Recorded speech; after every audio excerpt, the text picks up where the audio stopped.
स्वाति ने इसी साल शहर के कॉलेज से पढ़ाई पूरी की है और अब उसके लिए जगह जगह से रिश्ते आने लगे हैं। स्वाति से ज्यादा उसके रिश्तेदारों को उसकी शादी की चिंता है, इसीलिए जो भी स्वाति के घर आता वो किसी नए लड़के की खबर जरूर ले आता। अरे दीदी, ये फोटो देख के बताओ कैसा है। राहुल नाम है लड़के का, मेरी सहेली की बहन का बेटा है। अपनी स्वाति के साथ एकदम प्यारी जोड़ी लगेगी इसकी। जरा दिखाना, फोटो तो बढ़िया लग रहा है। कोई गलत आदत वादत तो नहीं है ना इसे? और कमाता कितना है? अरे कोई गलत आदत नहीं है दीदी, आप कहो तो एक मीटिंग करवा देती हूँ, फिर सब कुछ फाइनल कर लेना। हाँ हाँ, ये सही कह रही हो तुम। संडे को स्वाति के पापा भी घर पे ही रहेंगे।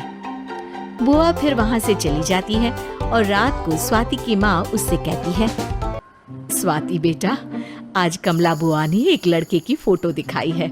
संडे को वो लोग मिलने आ रहे हैं, तैयार हो ना तुम बेटा? अरे मम्मी, आप कहाँ कमला बुआ के चक्कर में आ जाती हो? अभी इतनी जल्दी कोई शादी वादी नहीं करनी है मुझे। अरे बेटा, अच्छा लड़का है, बुआ जानती है उसे अच्छे से। हाँ स्वाति बेटा, एक बार मिल तो लो, बाद में देखेंगे आगे क्या करना है। वैसे तो कमला रिश्ता लाई है तो मना करने का तो कोई सवाल ही नहीं उठता।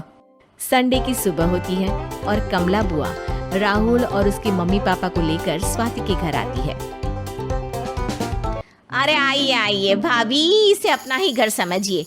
इनसे मिलिए, ये मेरे भैया और ये मेरी भाभी हैं। नमस्ते भाभी जी, ये है हमारा लड़का राहुल, सरकारी नौकरी की तैयारी कर रहा है ये। वैसे आपकी बेटी कहाँ है? अरे स्वाति बेटा, बाहर आ जाओ। वैसे कितनी पढ़ाई की है स्वाति ने? जी, पोस्ट ग्रेजुएट है हमारी बेटी साइंस में। ये सब तो ठीक है, पर घर संभालना जानती है या नहीं?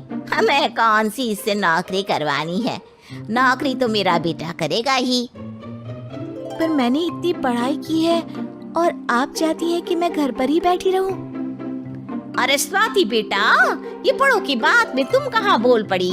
हम सब देख लेंगे क्या करना है क्या नहीं। हम तो इसी बात में विश्वास करते हैं कि घर के लड़के घर में ही रहे तो ज्यादा अच्छा रहता है।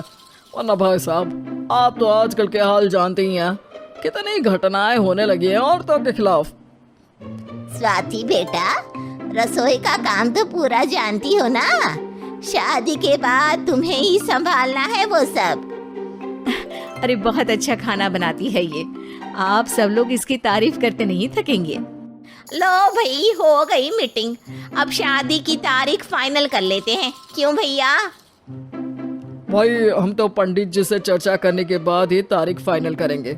सालों से हम उनकी बातें मानते हुए आ रहे हैं। लड़के वाले और कमला बुआ की बातें सुनकर स्वाति एकदम नाराज हो जाती है और उसे लगने लगता है कि शादी के बाद उसे घर पर ही बैठना पड़ेगा। लेकिन घर वालों के आगे उसकी एक नहीं चलती और उसे शादी के लिए हाँ कहना पड़ता है।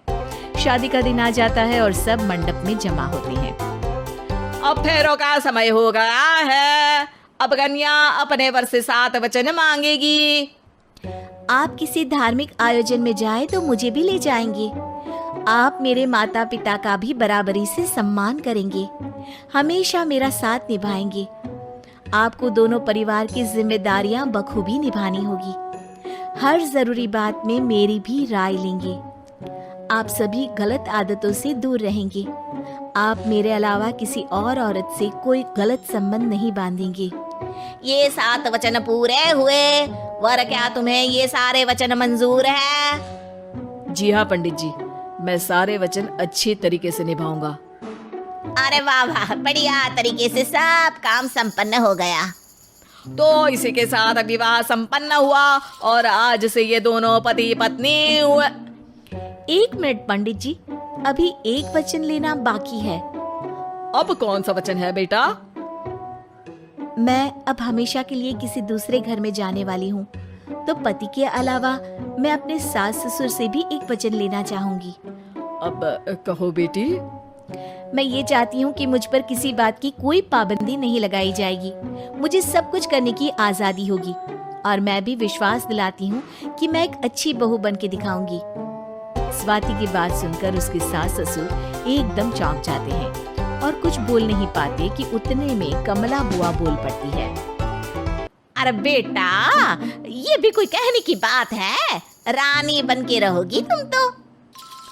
वचन देने से पहले सोच लीजिए, क्योंकि शास्त्रों में वचन ना निभाने वालों के लिए नरक से भी बदतर सजा लिखी है। स्वाति की चालाकी से वहाँ मौजूद सब लोग प्रभावित हो जाते हैं और लोगों में बदनामी ना हो जाए, इस कारण स्वाति के सास ससुर को उसे वचन देना पड़ता है। अरे कैसी अपशकुन वाली बातें कर रहे हैं आप पंडित जी।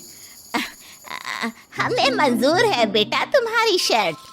स्वाति अपनी समझदारी से अपनी बात अपने ससुराल वालों से मनवा लेती है और खुशी खुशी राहुल से शादी कर लेती है। अब से हर शादी में मैं खुद 8 वचन दिलवाऊंगा। ओम मंगलम मंगलम मंगलम।